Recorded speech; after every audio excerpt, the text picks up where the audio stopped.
Federal agents and protesters clashed on the freezing streets of Minneapolis on Saturday after agents fatally shot a person for the second time in the city in the span of a month. This video, obtained and verified by Reuters of the incident, shows multiple Border Patrol agents struggling on the ground with a man appearing to strike him before shots are fired.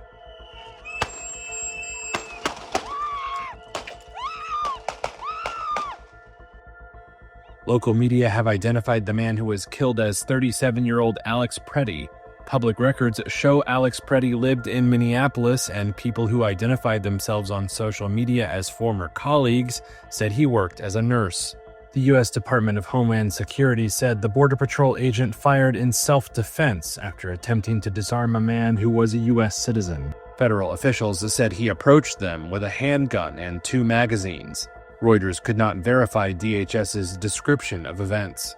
Gregory Bavino, a Border Patrol agent leading the operations in Minneapolis, said his agents had been in the middle of a targeted enforcement operation before the shooting. This looks like a situation where an individual wanted to do maximum damage and massacre law enforcement. He also said the incident was under investigation. Local leaders questioned that account later in the day, and Minnesota Governor Tim Walz called on U.S. President Donald Trump to withdraw the 3,000 agents he's ordered into the city for an immigration crackdown. Donald Trump, I call on you once again. Remove this force from Minnesota. They are sowing chaos and violence.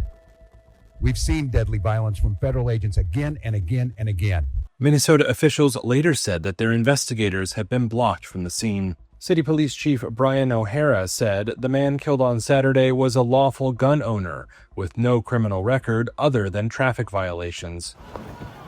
Saturday's shooting later drew hundreds of protesters to the neighborhood where the shooting took place to confront the agents, who deployed tear gas and flashbang grenades. City police later arrived to manage the crowd, which calmed down after the agents left the area. It all took place a day after more than 10,000 people took to the streets in frigid conditions to protest the crackdown.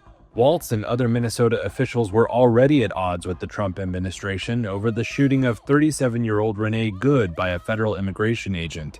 Trump officials have also said that agent acted in self-defense in that separate earlier instance and have refused to allow local officials to participate in their investigation.